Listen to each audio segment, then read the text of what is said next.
But if you approach your show as like a content machine, which so many of us have been trained to do, it will really probably hamstring your ability to make the best kind of show you could that will relate the most to your audience and then in turn bring them closer to you and more interested in your work.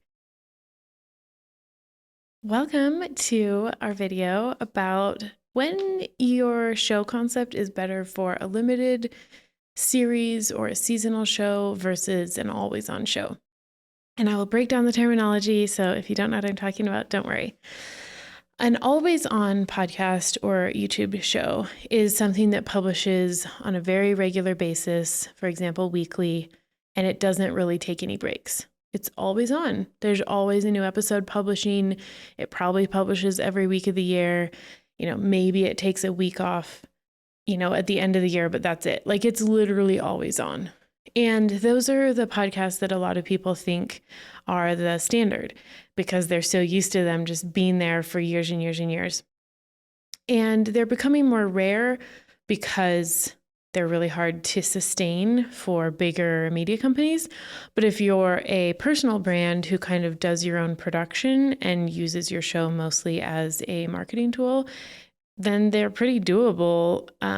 If you have the right support, you can kind of just think of it as like, yeah, I make my weekly content, my podcast is included. So it doesn't have to be as produced as like a big network show, but big network shows have a tough time keeping up always on shows because it takes so much work and most media production does not go for always on. It's like TV shows don't just publish episodes forever, right?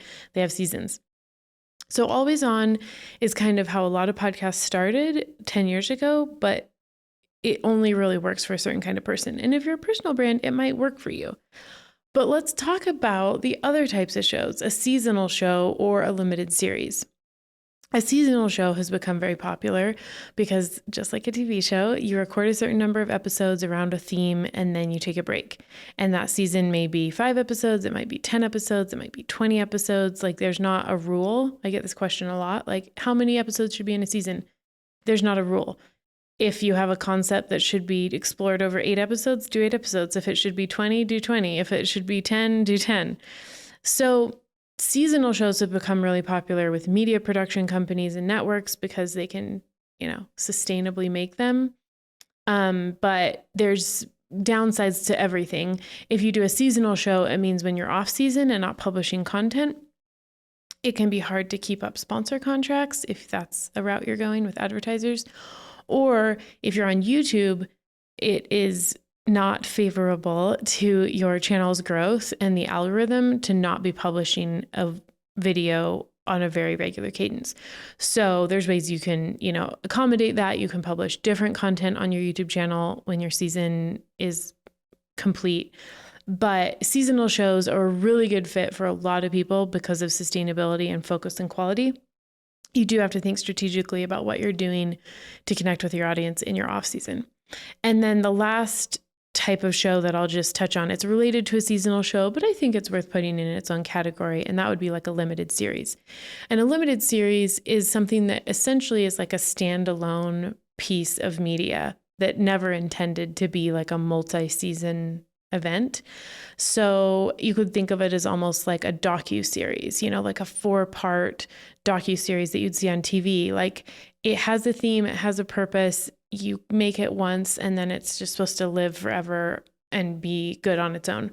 And you can do limited series that have multiple seasons, but traditionally speaking, a limited series is like, I have this really specific concept or idea or story I want to unpack. I'm going to do it, very thoughtfully spent over a few episodes. And maybe it's a project you do with someone else, like a special collaboration. Maybe it's something you do solo. But limited series are really cool, no matter if it's TV or podcast or YouTube, because you can do a really great production and, see the beginning from the end and produce it really well and thoughtfully so that it can stand the test of time. So now that you understand the difference between an always on show, a seasonal show, and a limited series, I'm going to give you some food for thought about what makes sense for your show concept, like which format would actually suit your material the best. And I want to start this conversation by saying, in the age of the personal brand, which is what we're in right now, it is really easy to think of everything you make as profitable content because social media platforms and advertising platforms have kind of trained us to think of all the content we make as something that can be monetized and branded and bring in profit. And so I want you for a minute to kind of take that lens off and think instead of your show as something that you're making truly to share your work with the world, to serve your audience, to do a creative, project. Because yes, there is money to be made, especially if you're a personal brand, and there's a lot of strategic ways you can do that. But if you approach your show as like a content machine, which so many of us have been trained to do, it will really probably hamstring your ability to make the best kind of show you could that will relate the most to your audience and then in turn bring them closer to you and more interested in your work. So let's take off our content creators hats for a moment and let's actually think about being great show hosts. Because if you take the time before you launch a show to decide what format actually will suit it best, you're setting yourself for success for the long run. Let me give you an example. Let's say you are a coach and you constantly, like every single week, you get multiple questions from your existing audience relative to your expertise. Let's say you are, a mental health coach for teenagers and you have worked really hard to develop an audience that, constantly is talking to you and giving you questions and making comments. And so you just know, you're like, I have a really rich supply that's ongoing, that never runs out of people asking me questions. That's a pretty good setup for an always on show. Like, you could sit down once a week and record a solo episode and answer audience questions, maybe one question or two or three per episode. And that could go for kind of forever, like until I'm ready to stop or until I need to take a break. That's a great situation for an always on show. It's sustainable because you have the material like constantly coming in. You really don't have to work that hard to like create episode concepts. You could do it solo, so it really wouldn't be hard to schedule, like you're not having to coordinate with a guest or a co-host. And your audience would be deeply served by it because they keep asking you these questions. That is kind of an ideal situation for an always on show. Let me give you an example of what might be a really good fit for a seasonal show. Let's say you and your co-founder of your business or your brand or your organization have a really great chemistry and you've got a really deep relationship. You've just spent a lot of time together. People always comment about what a great chemistry and like friendship you have. People love listening to you two chat. And you have realized that in your industry, there is a deep need for thought leadership and guidance and clarity and expertise on a certain topic. Maybe it's like especially relevant at this time, but you realize like we could really speak to this and shed a lot of light on this topic. And there's a lot of other branches of this topic that we could go down.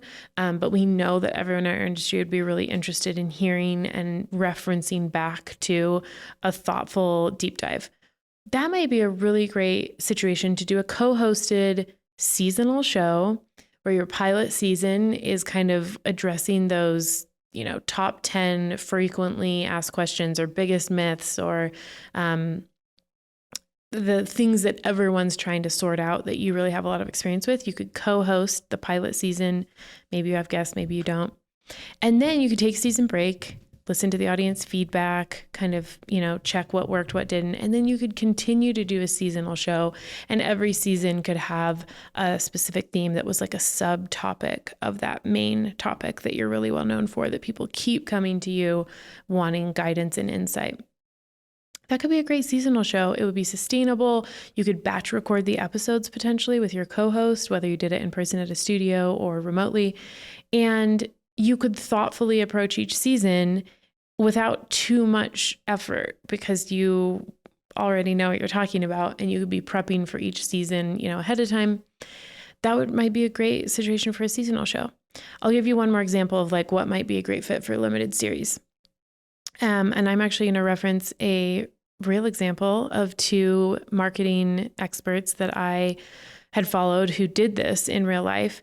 So they did a limited series. They had independent businesses, both very experienced, seasoned marketing consultants and experts in the online world.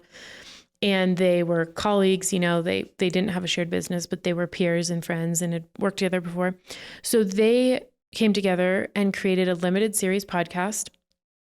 And it was specifically, I think, only 8 or 10 episodes. And that was all it was ever meant to be. Like, they had a specific topic they wanted to address. They wanted to specifically address all of the shenaniganery that happens in the online world of like coaches and influencers that they had seen through all their years working in the marketing world online. And they called it Duped, the dark side of online marketing. I can't remember exactly. I'll link it in the comments of the video so that you can look it up. And they did this as a creative collaboration. They knew that there were many, many people who were constantly asking them questions about like, how can you tell when someone's the real deal online and when they're not based on their marketing? And they kind of meeting of the minds made these episodes together. It was an audio only show. They didn't have any guests. It was just the two of them. So it was like a collaborative co-hosted show. And they addressed like the key pieces of what it looks like to get duped by an online brand of a person. And that was it. They like released it all at once. You could binge listen. They had, a little website for it. It had its own branding. Like, it was a one-off project that was not connected to either of their brands. It had its own brand, but they came together to do it. And I remember listening to several episodes and thinking like, wow, what a great collaboration. And I don't need this to be any more per se. Like, I mean, there's always more to talk about, but like, this is something I can reference for years. Like, it literally came out a few years ago and I still reference it because I'm like, yeah, it was a great limited series. So that's an idea of something that they were able to unpack and plan and like kind of craft each episode to relate to a certain part of their topic. But like, they didn't need to launch an ongoing show to talk about that. This was like a specific issue they'd seen in their industry. They both had a lot of insight and they're like, we could come together and make a great show and it can just live out there for the people to reference for years. So hopefully this has given you some ideas, because if you're entering into the world of podcasting and YouTube, or you've been there and you want to create something new, it's so valuable to think through the format of show that will play to your topic, interests, availability before you start, because you can make a great show, but if you put it in the wrong format, it may never quite get its wings. And that's what we love to help with. So if you have more questions, feel free to leave a comment. I can do more videos on this. Obviously, if you're looking for production house to make a show with you and you want more guidance, we are available. You can always contact us at worthfulmedia.com. But please subscribe to the channel, because I'm going to bring you more videos and show host tips this whole year. And I want you to get all of our free tips.